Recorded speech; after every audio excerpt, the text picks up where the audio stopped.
Welcome participants to the Digital Odyssey 2.0, Crossing Dimensions. It's a very challenging topic, and what I would like to do in my presentation today is to share with you my journey through education. 40 over years, I've taught both in the national curriculum and the international curriculum.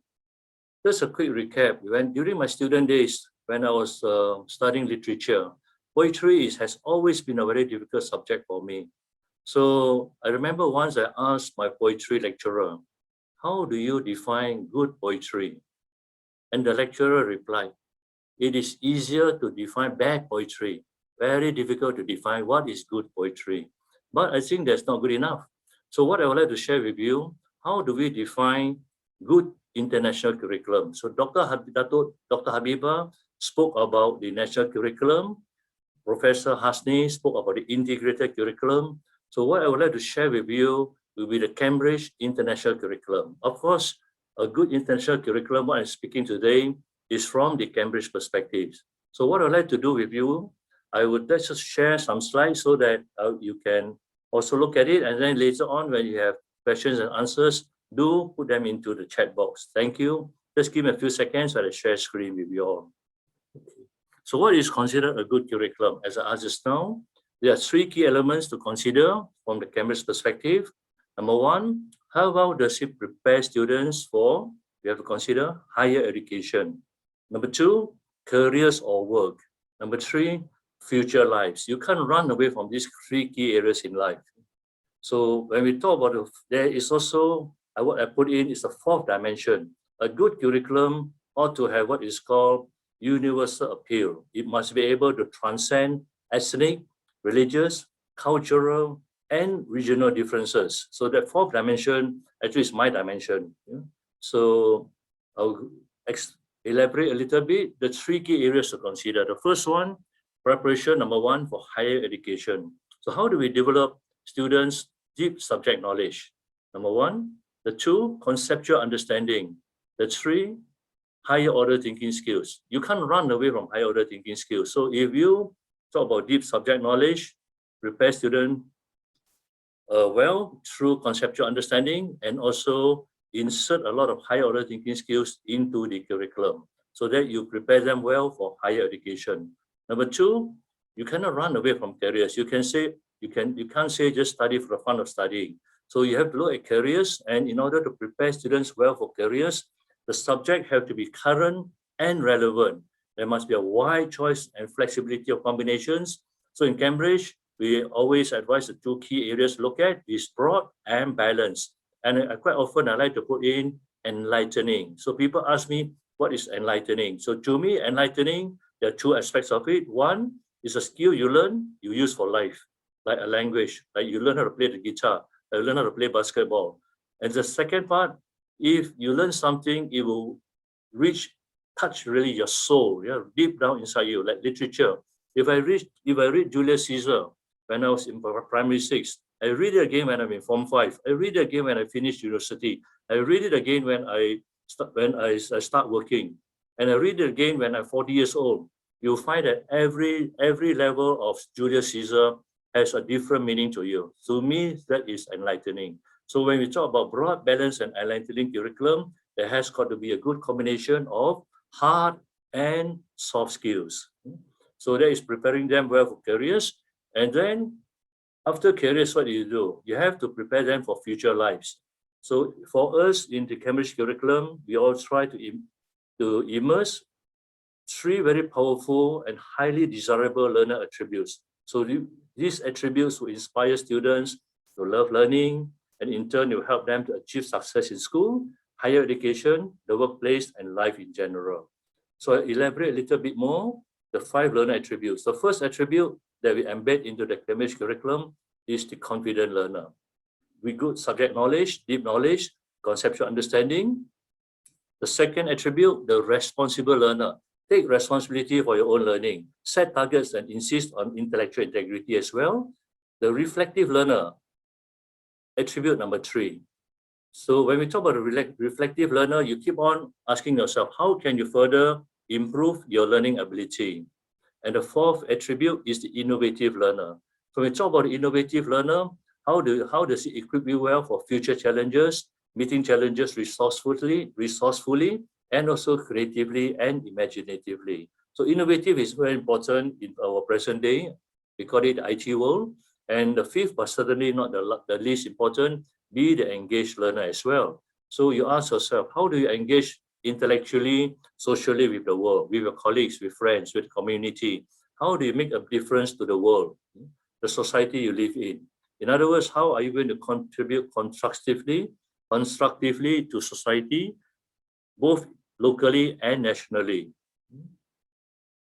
So I just want to share with you what is considered the Cambridge pathway. So we have the Cambridge primary curriculum, starting from year 5 or year 6, moving into Cambridge lower secondary, Cambridge upper secondary, and the Cambridge advanced. So besides in the Cambridge primary curriculum, we have English, Maths, Science, ICT, and we introduce global perspectives. Same with lower secondary, and we move on to IGCSE and A levels and AS levels. So I just want to share with you, for the primary curriculum, we prepare students in order to be able to cope with English, Maths, Science, and a good subject called Global Perspectives.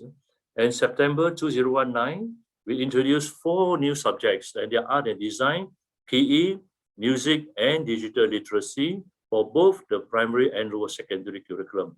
At the end of primary, there's a checkpoint test. A checkpoint test, and this checkpoint test is actually a very powerful test because it's diagnostic in nature. It takes into account students' performance in Maths, Science, English, and also you can also offer global perspectives. And when you sit the test, you get two reports. One, it will tell you about achievement. Which band are you? Which level, which grade have you achieved? And the second, and also very important, is a performance report, which will give you a report on the strengths and weaknesses in each of the individual subjects, and it's very useful feedback, available in both May and October.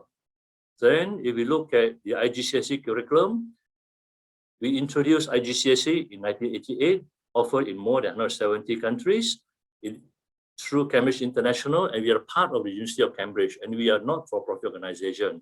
Syllabuses are very modern, regularly reviewed and revised. Suitability for all students in the sense that it provides solution to assessment needs from 14 to 16, and there is a core and extended option for certain subjects, and this will cater to students' differing ability levels. And what is also important, there is international recognition. There's widespread international credibility as an educational qualification. And you take the IGCSE into any part of the world, there's acceptance into pre-U or the matriculation program, like A-level, South Australian matriculation, IB diploma, and so on. And I just wanted to share with you some of the subjects which are available in the IGCSE groups. So we divide them into quite a number of groupings. I start with creative and professional. So under creative and professional, we have accounting, art and design, business studies, computer science, ICT, drama, enterprise, music, physical education. There's the traditional maths, maths, international maths. The sciences, we have biology, chemistry, physics, coordinated sciences, combined science, English lit, and English literature. English language, we have first language English, English is a second language, English literature, and world literature as well. And for languages, we divide into first language, second language, and foreign language. So for first language, we have English, Japanese, Chinese, Mandarin, and we introduced Malay as a first language in September 2019. So when you move down from the first language, there's a second language. So we have second language for English, Hindi, African, and Mandarin. Then the lower level will be the foreign languages. So there's foreign language, Malay, German, Indonesian, Chinese, Hindi, and so on. And under humanities and social sciences, we have the traditional economics, geography, history, Islamiyat, and global perspectives. Of course, there are a lot more. If you look into our website, there are almost 76 subjects in IGCSE for you to choose from. And in May, June this year, Malay as a first language was examined for the first time. And just to share with colleagues, Malay, we managed to get Malay as a first language into IGCSE, and specifically it's only for Malaysia. So when you look at assessment, you can take IGCSE twice a year. There's May, June, October, November. It's a skills-based curriculum, 8-point scale, A star, A, B, C, and until G. And I just like to share, take a little breather here to share with you what are the 10, or I listed out 15 IGCSE subjects in Malaysia. How do we compare Malaysia to the world? What is trending in a way? It gives a good idea as to what are the popular subjects among Malaysians and students outside Malaysia. So when we look at Malaysia, the top 15 IGCSE subjects, the top subject is maths, and it's also the same as the world. And then we have physics, chemistry, the single sciences, and for the rest of the world, it's also physics, biochemistry, the single sciences. But for the other students outside Malaysia, we have first language English and English as second language. For Malaysia, English as second language comes first because we've got a lot of students from the group of Maktab Rendah Sains Mara colleges. A lot of the students do English as a second language. So, and this is only peculiar to Malaysia because of foreign language Malay, because a lot of Malaysians are studying international schools now. So they take foreign language Malay, and there's additional maths is very popular among Malaysians, higher than the rest of the world, if you notice here. And followed by first language English, then business studies, economics. Business studies is very popular in IGCSE, and geography is more popular outside Malaysia. So as I continue, the ICT is growing a lot among Malaysians, but foreign language Mandarin and Mandarin is also growing a lot in Malaysia. Whereas the rest of the world, you have literature, history, and computer science. So this is for IGCSE. Then if we look at A-levels, after IGCSE, they continue into A-levels. So we look at A-levels, the top subject is also maths for A-levels, same with the rest of the world. And it's also the sciences, which are also the top in the rest of the world. And what I find interesting is that economics is becoming a very, very important subject. It's almost the top 5 subjects for Malaysia and also rest of the world. A lot of top, very bright students are going into financial and the economics and so on, banking industry. So followed by biology. Law is peculiar to Malaysia, but not so much rest of the world. A lot of students, they do law, after that they go and do a law program, a law degree. Business is popular as well in Malaysia, and a growing subject is psychology. Further maths is also growing popular.